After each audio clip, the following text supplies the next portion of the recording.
Hai guys, di video kali ini saya mau bahas sebuah SD Gundam yang saya kira udah punah, tapi tiba-tiba random spawn di salah satu hobby shop. Dia kayak mejeng gini doang berdiri di etalase kaca, dan katanya udah berbulan-bulan gak ada yang ngambil. Yes, ini SDCS Gundam Ground Type, harganya 1000 yen yang rilis di tahun 2019. Meskipun ini barang yang super keren, tapi kalau dulu sih biasa aja. Maksudnya bisa ditemukan di hobby shop gitu. Kayaknya terakhir kali saya lihat barang ini sekitar tahun 2022 atau 2023 deh. Saya kan penganut tiap Gunpla pasti reissue. Jadi kalau misalnya Gundam Ground Type ini hilang dari pasaran, ya tinggal nunggu reissue aja nggak sih? Tapi sejauh ini sih belum kelihatan ya hilalnya kalau SDCS tuh bakal di reissue dalam waktu dekat. Jadinya kan agak panik juga ya. The thing is, saya nggak mungkin dong jajan satu Gundam Ground Type doang. Orang itu segeng ada bertiga. Storytelling dulu nih. Sebenarnya saya tuh nggak terlalu pengen banget sama SDCS Gundam Ground Type ini. Soalnya dulu saya berprinsip kalau misalnya udah punya satu Gunpla karakter ini gitu, ya udah nggak usah merembet ke grade lain. Cukup satu aja itu. Soalnya Gundam Ground Type tuh saya punya HG yang tahun 2006, terus ada HG Revive sama ada MG-nya. Kan lumayan tuh ada 3 tim. Pokoknya nggak ada alasan lah buat ngambil SDCS ini. Jadi pun ngelihat di hobby shop juga kayak ya udah aja. Triggernya itu waktu Covid saya dikasih Gunpla ini sama teman saya. Terus kayak wah anjing seneng banget akhirnya dapat SDCS gitu. Pas udah dirakit, di repaint,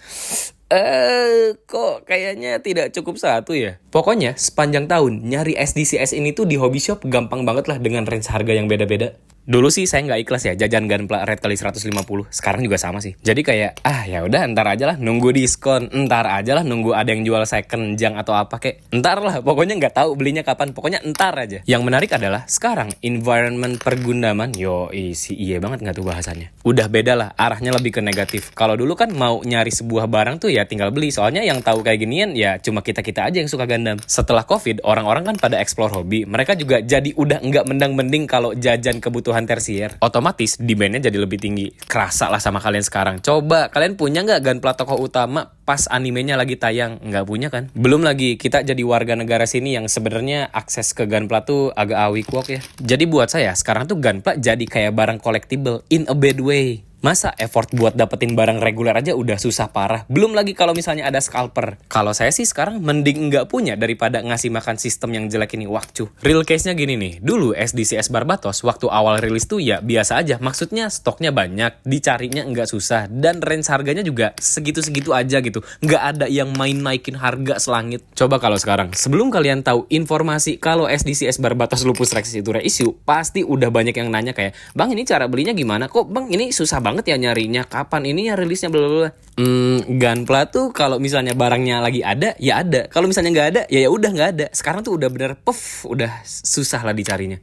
As always, iklan layanan masyarakat. Kalau kalian viewers atau subscriber baru di channel ini dan punya pertanyaan seputar pergundaman kayak, "Bang, cara ngecek harga Gundam gimana? Yang ini bagus nggak? A sama B lebih worth mana?" Silahkan cek semua video yang ada di channel ini. 92% pertanyaan kalian pasti udah ada jawabannya.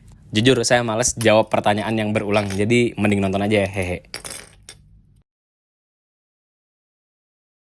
Terus ceritanya, saya tuh bisa dibilang frequent lah ke hobby shop ini kayak mungkin sekitar 6 bulan sekali. Nah, di lemari kacanya tiba-tiba nongol nih, ini lagi berdiri kayak gini. Jujur mah agak panik, terus langsung nanya, "Ini stoknya ada 2 nggak?" "Nggak ada kak, sisa 1 doang ini di etalase." "Oh gitu ya." Terus karena saya kepo, saya nanya-nanya nih. Soalnya sebelum-sebelumnya emang nggak ada sih SDCS Gundam Ground Type. Kalau ada mah mungkin dari lama udah saya ambil. Ya intinya barang ini udah agak lama, sekitar 2 atau 3 bulanan mejeng di etalase kayak gini berdiri. Mungkin bisa dibilang hoki ya hoki, tapi buat saya janggal aja. Hokinya dalam jangka waktu segitu, ya saya yang kedapatan beli. Janggalnya juga dalam jangka waktu 2-3 bulan. Masa sih nggak ada yang ngambil, nggak ada yang ngeh? Pokoknya saya dapat ini red kali 140, itu mah udah jarak tembak banget lah. PR-nya mungkin saya masih harus nyari satu SDCS Gundam Ground Type ini lagi. Ya wish me luck aja lah, semoga dapat ya, amin. Dan ini rilisan awal SDCS yang cuma dikasih SD frame aja. Meskipun ini pakai touch gate alias tinggal dipotek-potek doang, tapi di boxnya tuh nggak dikasih tahu kalau ini bisa dirakit tanpa pakai nipper. Soalnya masih ada yang pakai gate biasa. Super menyebalkannya rilisan awal SDCS tuh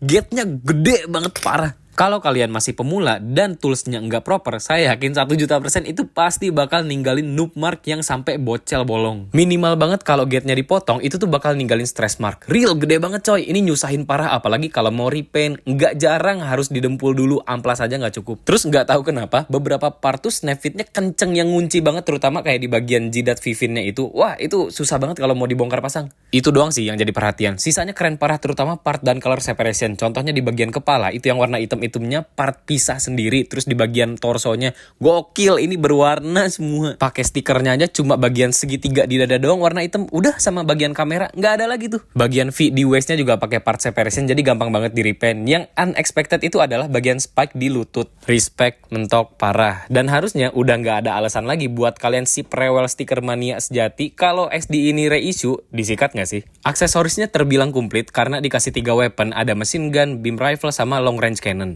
Backpacknya punya gimmick nyambung ke equipment Gundam Ground Type, dan di SDCS ini dikasih container rack alias gimmick paling dicintai pegunamers mania sejati di seluruh dunia nggak sih? Iya bener, kulkasnya bisa dibuka dan bisa dimasukin senjata. Ini kalau kalian nggak percaya ya, saya kocok-kocok tuh. Muat kan, ada bunyinya kan, berarti ada isinya. Cuma 1 weapon doang yang nggak bisa dimasukin, yaitu beam rifle, karena ukurannya yang lebih panjang. Terus yang saya suka dari SDCS tuh proporsi antara weapon dan body SD Gundamnya sendiri. Biasanya gunpla yang murah tuh kan weaponnya antara krempeng kalau enggak menciut kecil. SDCS itu bagusnya dibikin bulky, mungkin untuk mengimbangi kalau mau ganti proporsi. Yang paling penting, SDCS tuh tidak lazy design. Kalian tahu kan, SD frame tuh ya artikulasinya cuma bisa naik turun doang, kaki tangannya nggak bisa nekuk. Biasanya pegangan tangan ke weapon tuh suka dikasih artikulasi sendiri, jadi bisa nyampe lah meskipun artikulasinya sangat super duper terbatas. Nangis sih, SDCS tuh beneran sesering itu maksain bikin satu pose ikonik. Apa anjing, SDX mana bisa bikin kayak gini meskipun artikulasinya relatif lebih bagus ya. Sorry banget. SDCS Gundam Ground Type ini dikasih part tambahan waist yang punya artikulasi selangkangannya bisa di-slide ke bawah, jadi kakinya tuh bisa lebih maju mampus gitulah. Utamanya sih buat pose kneeling ya. Kalau pakai CS frame, matanya itu bisa diganti jadi ke bentuk real type. Nah, ini bagusnya lagi adalah meskipun matanya pakai stiker, tapi karena bentukannya 3D, jadi kelihatannya tuh nggak flat. Kalian ngerti kan? Maksudnya stiker mata tuh biasanya cuma datar gitu doang. Ini beneran ada lekukan-lekukannya. Bagus parah. Oh, sama ini lupa. Ball joint-nya itu beneran nancep ke kepala jadi nggak bisa gerak. Alangkah lebih bagus kalau dikikis dulu antara si bagian bentuk PC-nya atau lubangnya. Kurang lebih ini bentukannya kalau pakai CS frame. Sorry, saya CS frame hater since day one. Soalnya bentuk pahanya tuh, aduh, jelek banget lah. Ntar bakal saya bahas kalau saya review RX78 ya. CS frame ini bisa bikin proporsi SD Gundam jadi lebih tinggi karena dikasih bagian paha sama lengan. Terus bagian tangan sama kakinya jadi punya artikulasi nekuk. Yang paling penting ini sih, di bagian bahu ada ball joint ke bagian lengannya itu, jadi bisa maju ke dalam sama ke belakang. Utamanya buat bikin pose yang susah kayak gini, megang beam rifle pakai 2 tangan. Karena bahunya lebih maju, otomatis tangannya jadi nyampe kan megang ke depan. Soalnya beam rifle ini nggak kayak long range cannon tadi yang si ujung pegangannya tuh bisa digerakin. Nah, alangkah lebih bagus kalau mesin gunnya juga punya gimmick yang sama. Tapi ini kelihatannya kalau mau dimodif-modif dikit gampang kok, tinggal dipotong aja itunya terus ditempelin colokan tiang, gampang lah beres. Jadi ini tuh salah satu pose ikoniknya Gundam Ground Type juga, lagi megang kayak gini sih, matanya kayak lagi ngeker, ngeceng, bidik. Aim, yoi, bahasa kesekarangan nggak? Anjing, kayak udah tua banget. Buat artikulasi CS frame sudah jelas lebih luas dong. Dan spesialnya dari Gundam Ground Type ini kan tadi dikasih part waist yang selangkangannya bisa slide ke bawah. Ngaruh secara signifikan atau enggak? Jawabannya buat saya adalah tidak sama sekali. Kayak kalau misalnya mau pose kneeling kan ini harus di slide sedikit doang, enggak sampai yang kayak di manualnya itu bengkok mampus. Iya, di atas kertas sih emang nambahin artikulasi. Terus kalau mau dilihat dari looks-nya juga oke lah, jadi bisa pose kneeling sambil nembak long range cannon kan. Nih ya, pun nggak pakai part tambahan ini juga alias bawaan CS frame biasa masih bisa kok kneeling. Nggak tahu, bedanya nggak terlalu signifikan. Ya sebenarnya ngaruhnya tuh di siluet pahanya aja sih. Kalau pakai part tambahan yang selangkangannya di slide ke bawah, itu tuh si bentuk pahanya jadi kayak set 90 derajat. Ngaruh sih bener, tapi bukan buat pose kneeling. Contohnya kayak pose Gundam Ground Type yang lagi terjun payung itu loh. Nah itu baru oke, soalnya kan kakinya maju banget ya ke depan. Atau lebih pasnya nih ya, pose Karen yang lagi ngebidik beam rifle ke Zaku yang lagi di perkampungan itu. Itu kan Gundam Ground Type-nya sambil agak duduk rebahan gitu ya.